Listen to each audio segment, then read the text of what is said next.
Welcome back to the reading and podcast today by Andrew Varga, author of the novel The Last Saxon King, a Jump in Time novel. Andrew, welcome to the podcast. Oh, thank you very much for having me here.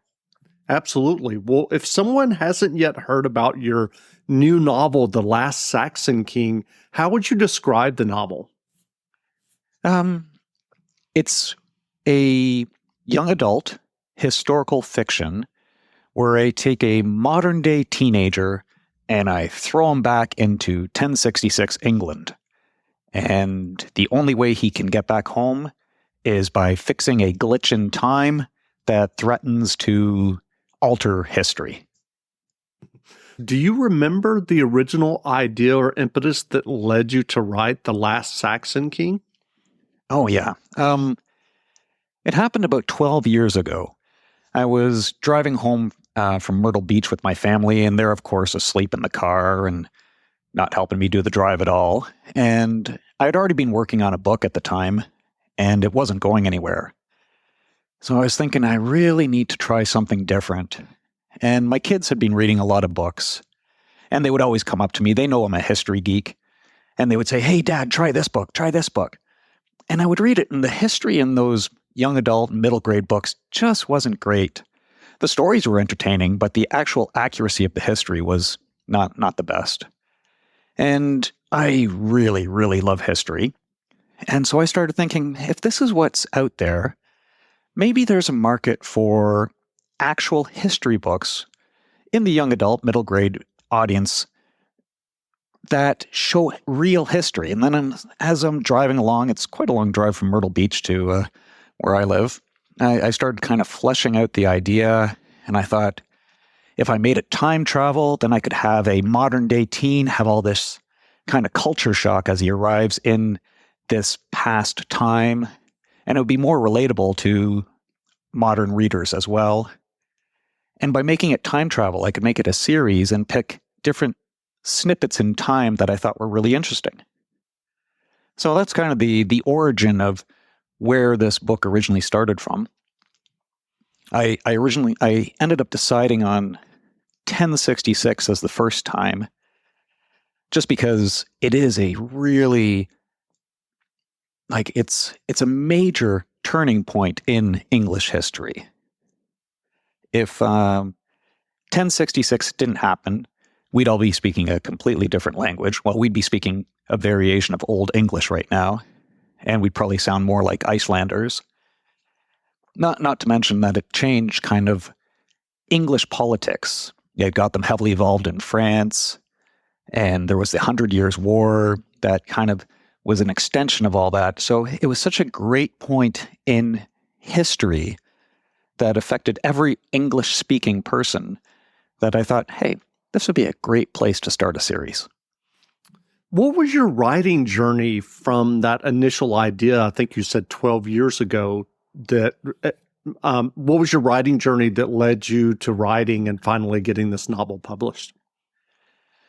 Well, yeah, that's been quite the journey. The book was actually the easy part, because I had this great idea that I just loved, and the characters started kind of forming as I'm writing them. From a writing perspective, I'm a pantser, not a plotter. So, meaning I don't pre-plot every little chapter and point. I just start writing, and the pen leads me where it wants to go. And so all these characters started forming, all these ideas, and getting the book out only took me about a year. And I have a writing group that I belong to. They enjoyed the series or the book. They liked my chapters. They would give me their feedback. They, of course, helped me improve it.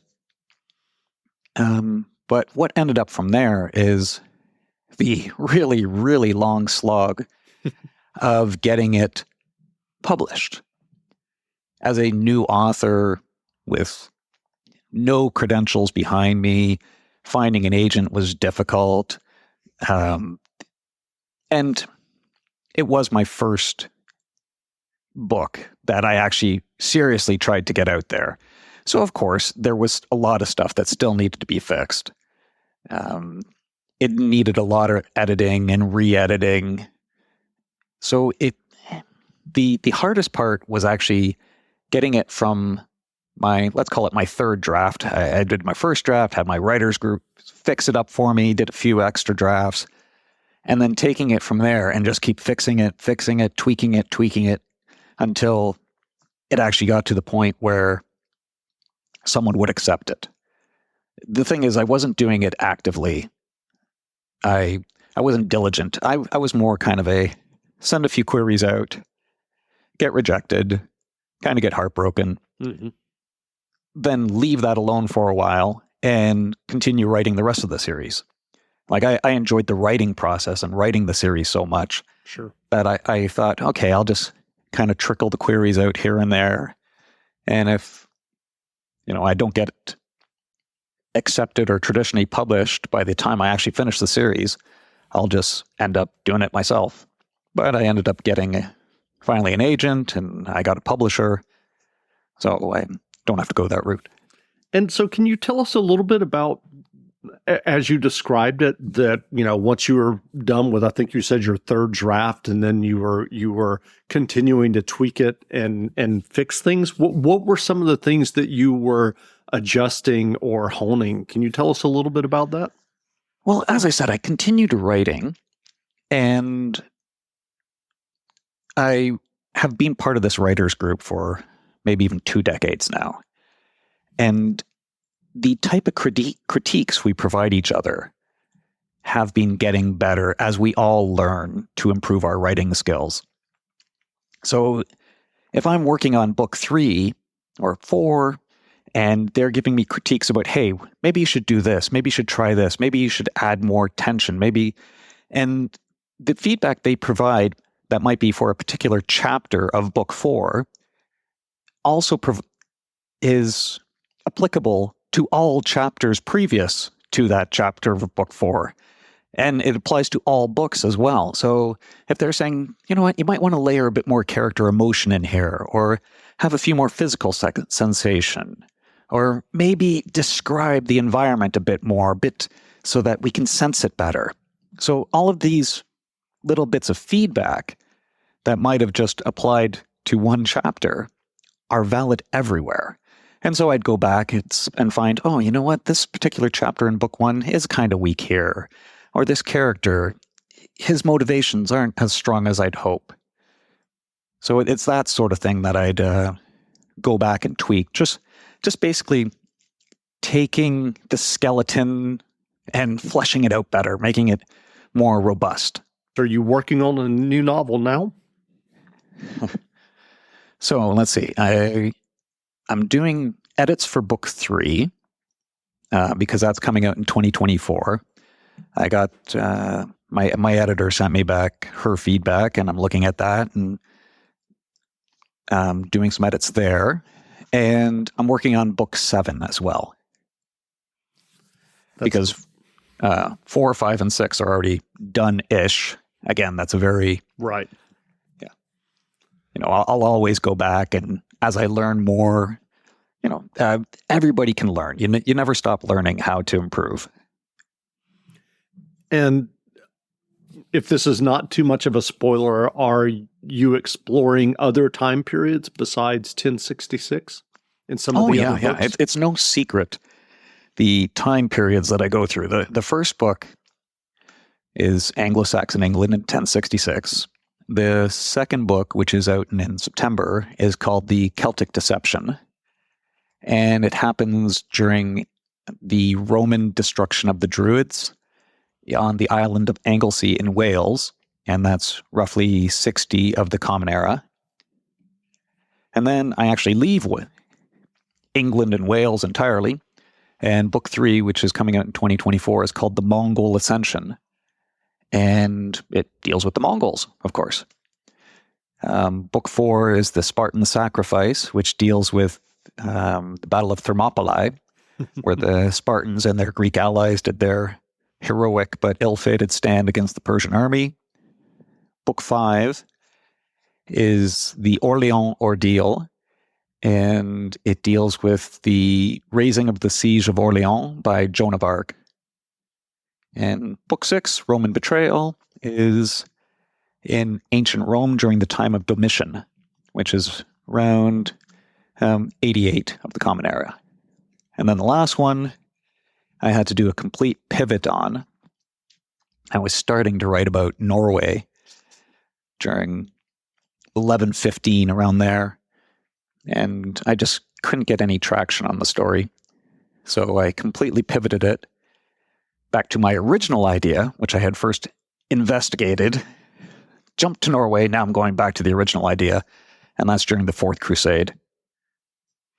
Interesting. Well, given your experience that you've described of writing these 7 books and then editing and re-editing the first and second one, getting them ready for publication, what writing advice would you offer for those who are writing their own stories or novels? The one thing that I find really helpful to me is letting the book just sit there. So, book 4 right now. Once I finally finish book 3 and send it off to the editor again for her to look at again, and then as it's getting ready for publishing, book 4 is still finished. But I'm actually going through it all again after maybe a year on the shelf, year and a half on the shelf. And I find that the distance really helps me because I'm coming at it as a new reader again. And then I can look at it and go, oh, I as a reader don't like this section. I as a reader think the dialogue is kind of clunky here. Because when you're in the process of creation, you get really attached to everything. And I actually find that when you're just sitting there editing and re-editing day after day, the prose just starts getting worse. I just look at it and I think, oh my God, this stuff is terrible. No matter how great it might be, I just think, oh my God, it's terrible. So I find that letting it just sit and be forgotten by me, I can come back and go, oh, this part actually is pretty good. And yeah, this part actually is terrible and needs fixing. I don't think a lot of authors want to hear that, though, that letting something sit for a year is a good way to handle a novel, but it works for me. Interesting. Well, what novels have you read recently that you enjoyed? Most of the books I read are history books. I tend not to actually read novels. I do occasionally, my wife will read a novel and say, oh, you really got to try this. Oh, you really got to try this. So from her books that she threw my way, I would say the one book that really stands out is Where the Crawdads Sing, where the atmosphere, the environment is almost a character. It is so richly defined. I look at it and I think, wow, I wish I could write background like that. But also conversely, I'm writing for a young adult audience from the first person perspective of a 16-year-old teenage male. So since there's no way a 16-year-old teenage male would also think of the environment in this sort of ways. What about some of the nonfiction that you've read? What's the best nonfiction book or history book that you've read in the last year or two? Oh, one of them is called The Dark Queens by Shelley Puhak. I don't know if that's actually how you pronounce her last name. It details 2 Merovingian queens, Fredegund and I think Brunhilde, who they were both trying to prop up their husbands and their lines, their dynasty in France of like the 600s. It's a fantastic tale. Like these women who, because of the way the time was, they didn't really have any ability to rule by themselves, but they were pulling all the strings behind their husbands and allies and everything. It was like Cersei from Game of Thrones, both of them. It was a wonderful, gripping tale. Another book I read just recently was called The Wolf Age. I can't remember the author. Oh, there it is. I'm just looking at it on my shelf. It's by Tore Skei, Norwegian last name. So again, don't know if I pronounced it correctly. Mm-hmm. But it takes all of the Viking invasions of England and mixes it in with details from what was happening in Scandinavia at the time. Like, I've read so many books that will talk about the Viking invasions of England as just, this is what's happening in England. But by showing also all the different power struggles happening in Scandinavia, it kind of gives reasons why all these armies were attacking and how they were using that money that they got from England to then finance other exploits. So it kind of gives the other side, like, takes two sides of the story and welds it all together into one huge story that suddenly makes you go, aha, so that's how the big picture looked like. Interesting. Well, where can people find you online if they want to learn more about you and your novels? AndrewVargaAuthor.com is my website. And from there, I have links to my social media, Facebook, Twitter, Instagram. I'm actually relatively new to social media. I never even had a cell phone until last March. So I'm kind of a dinosaur in that respect. But I'm trying. Well, again, we've been speaking to Andrew Varga, author of the novel The Last Saxon King, A Jump in Time. The novel is available now, so go buy a copy. And Andrew, thanks for doing this interview. Oh, thank you very much for having me. Absolutely.